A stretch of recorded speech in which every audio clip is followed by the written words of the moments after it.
चलिए, स्वागत है आप सभी का। ठीक है, उम्मीद करते हैं आप लोग मेरे से तो अच्छे ही होंगे। ठीक है, चलिए इसी के विश्वास के साथ विश्वास में आपको दिलाता हूँ कि भगवान आपको सही में बरकत प्रदान करें। आइए समझते हैं, हु वाला आप देख लिए, हु वाला को कैसे बनाते हैं। अब समझते हैं कि सर विच वाला को कैसे बनाते हैं, क्योंकि स्टूडेंट को दो ही प्रॉब्लम होते हैं, एक हु वाला होता है और एक विच वाला होता है। ये दो ही प्रॉब्लम होते हैं कि सर इसका पैसिव आखिर बनाए तो कैसे बनाए। तो हु वाले मैंने आपको बना दिया है। ठीक है, इसका आप सर वीडियो में सर आप देख सकते हैं। और विच वाले को समझते हैं कि विच वाले को कैसे बनाया जाता है। ठीक है, तो समझिएगा विच वाले को बनाने का नियम। देखिए, जैसे रहेगा विच बॉय डिड इट। ठीक है, विच बॉय डिड इट। तो पहले आप सेंटेंस को देखिए, कुछ सेंटेंस में आपको क्या क्या मिल रहा है, क्योंकि एक सही स्टूडेंट यही करता है कि क्या क्या मिल रहा है वो आपको देखना है। जैसे आप ये समझिए कि आपको कोई खाना सर्व कर रहा है, खाना कोई परोस रहा है, तो क्या करते हैं, देखते हैं ना कि क्या क्या मिल रहा है। आलू मिल रहा है, बैगन मिल रहा है, पटर मिल रहा है, लहसुन प्याज मिल रहा है कि नहीं मिल रहा है। आप देखिए, देखने के बाद जब वो बोल दे बस इतना ही, अब कुछ नहीं हो सकता है, तब आप खाना शुरू कीजिए। इसी प्रकार से आप सेंटेंस में देखिए कि सेंटेंस में क्या क्या दिया गया है। ठीक है, विच मिल गया, विच मिल गया तो अकबका के भाग नहीं जाना है। ठीक है, बहुत पीटेंगे आपको, तो नहीं भागना नहीं है। ठीक है, अब इसका मतलब यहाँ पे ईट है। ठीक है, ये आपका सब्जेक्ट है सर, और ये आपका डिड लगा हुआ है सर। ठीक है, ये आपका क्या है, विच बॉय डिड इट। ठीक है, क्या है, विच बॉय डिड इट। सर इस सब्जेक्ट नाम कर लीजिए इसको, सर वर्ब का दूसरा रूप कहिए, क्योंकि डू का सेकेंड फॉर्म है, क्या है, डिड है। ठीक है, तो आप समझते हैं कि इसको आखिर बनाएंगे कैसे।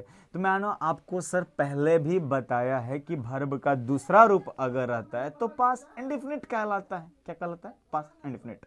और पास्ट इंडेफिनिट बनाने का नियम ओज और वर लगाते हैं। तो इसका मतलब है कि इसका सर पैसिव आपको बताए थे हम कि ऑब्जेक्ट का सब्जेक्ट वाज और वेयर प्लस में वर्ब का तीसरा रूप और बाय और सब्जेक्ट का ऑब्जेक्ट होता है। ठीक है, तो चलिए इसी नियम से बनाते हैं। तो पहले जो नियम है इसको हम जैसे वहां पे बाय हुम कर रहे थे ना, तो यहां पे क्या कर देंगे, वाई विच कर देंगे, बाय विच कर देंगे, क्या कर देंगे, वाई विच कर देंगे।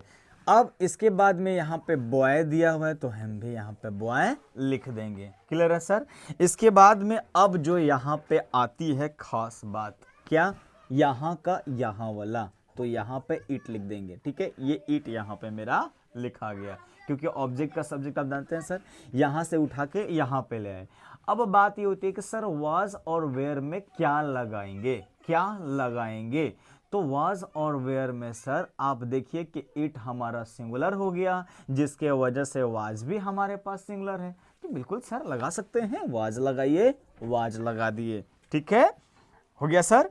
इसके बाद में अगर आप देखिएगा तो अब हमारे पास में केवल और केवल बच गया डिड, जो आप देख रहे हैं वर्ब का दूसरा रूप है डू का। तो भाई अब तीसरा रूप होता है यहाँ पे, तो क्या हो जाएगा, डन। ये सर पहले नियम से बन गया। आइए और कुछ समझ लेते हैं, टेंशन नहीं लीजिए, बकाने से कुछ नहीं होगा।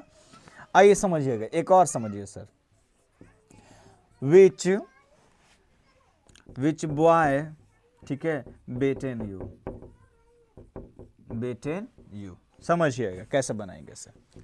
आपको पता है सर वाई विच करेंगे, बाय विच हो गया। बॉय है तो बॉय हम भी दे देंगे सर। अब रुकिए रुकिए रुकिए, जाइए नहीं, अब बकाइए नहीं, टेंशन नहीं लीजिए। अब देखिए यू यहाँ पे है, यहाँ से उठा के हम यहाँ ले आए, ला दिए। और यू सर बहुवचन रहा, क्या रहा, बहुवचन।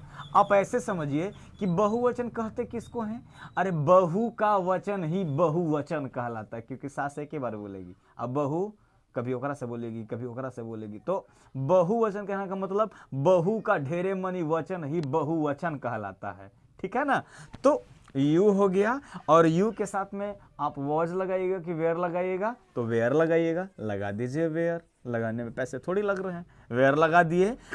अब देखिए बीट है, तो बीट यहाँ पे सेकेंड फॉर्म में है, तो बीट का तीसरा रूप यहाँ पे देंगे, तो क्या हो जाएगा, बीटेन। क्या हो जाएगा, बीटेन।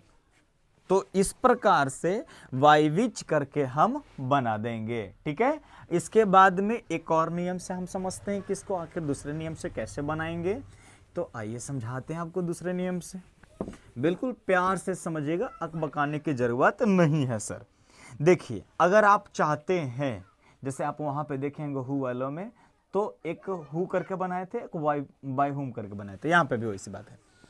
तो हु विच हो गया, यहाँ पे दे दिए। अब रुकिएगा, विच देने के बाद में रुक जाना है, जाना नहीं है, बकाइए नहीं। बॉय हो गया।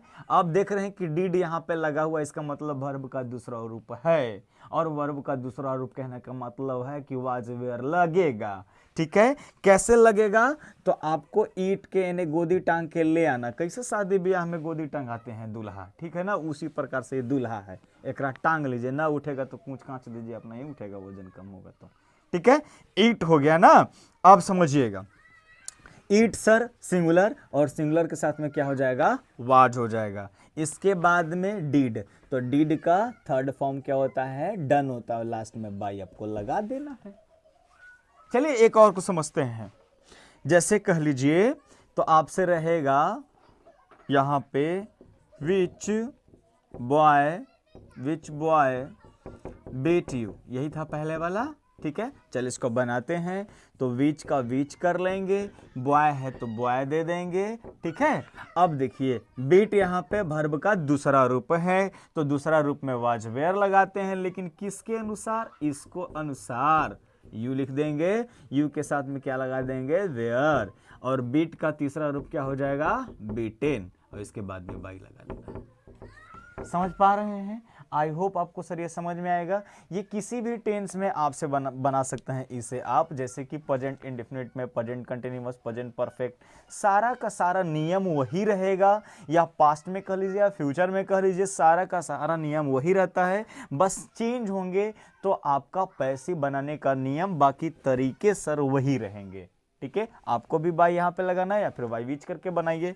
जो चेंज होगा से हेल्पिंग वर्ब चेंज होगा, और सर उसका वर्ब प्रारूप चेंज होगा, ठीक है। तो आई होप सर हम समझ रहे हैं कि आप विच वाले को अच्छे से समझ गए होंगे।